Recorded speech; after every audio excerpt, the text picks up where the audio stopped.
All right, welcome to the first screencast.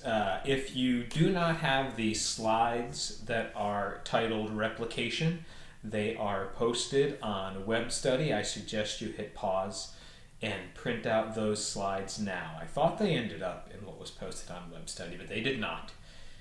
So when we left off in lecture, we were talking about the cell cycle and getting ready for mitosis.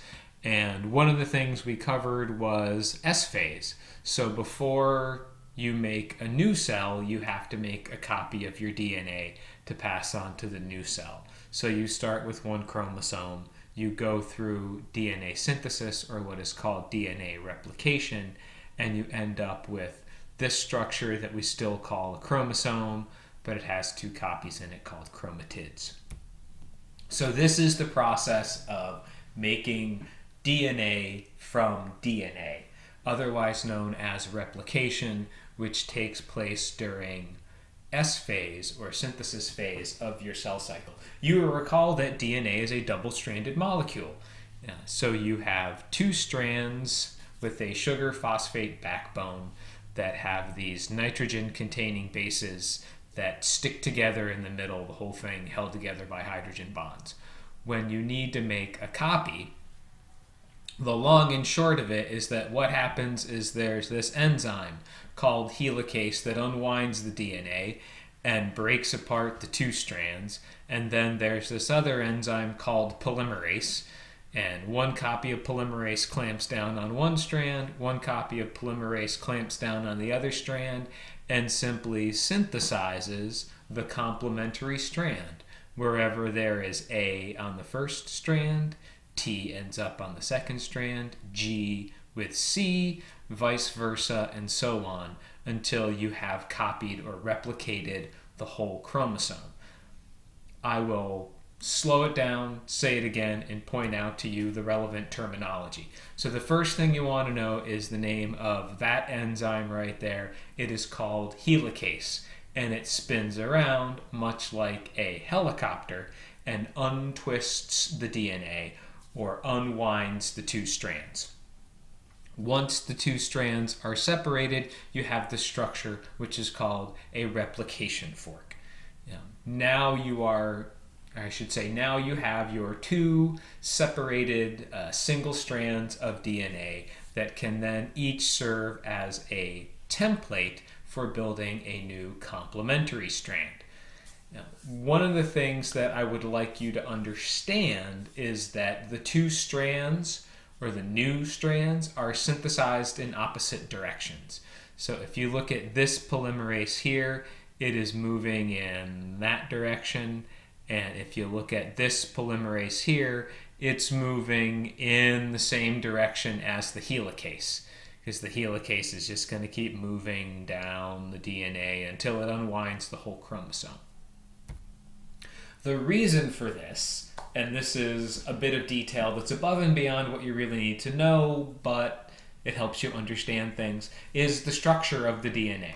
So if you are looking at the end of one DNA strand, and let me go back one. So like you're looking at this end right here that you're adding on to, or you're looking at this end right here that you're adding on to. The ends have directionality.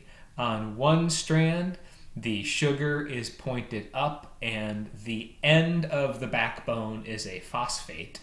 On the other strand, the oxygen on the sugar is pointing down, and it's the sugar that is the cap molecule on the backbone, with the phosphate connected to the sugar of the nucleotide preceding it. So there is directionality to how each strand is physically assembled, and the polymerase has to follow that directionality. So what ends up happening is, because this polymerase can move in the same direction as the replication fork, it just follows the helicase all the way down the chromosome and can make one long continuous strand. So that's called the leading strand. And then the other polymerase, because it has to move in this direction, will synthesize in this direction let's say until it hits one end of the chromosome, and then it has to back up, sit down here, and synthesize till it gets to this point, and then the helicase is going to move further down the molecule, then this same polymerase, or some version thereof, will have to sit down on the DNA back here and synthesize until it gets back to this spot.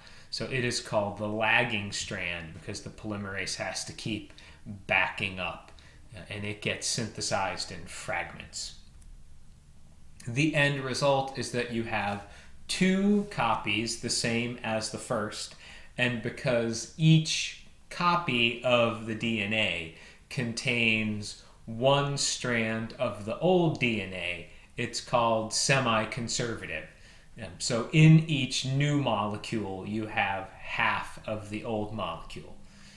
So to sum it all up, when you have to go through replication, helicase unwinds the double-stranded DNA into two single strands, and then a polymerase molecule will plop down on each of those exposed single strands of DNA and synthesize a new strand simply using the complementary base pair system.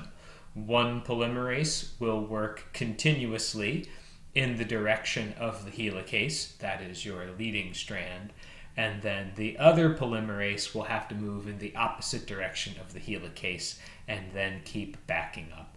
That is called your lagging strand. This is what happens during S phase of S phase of the cell cycle. So that's it. That's replication in under 7 minutes.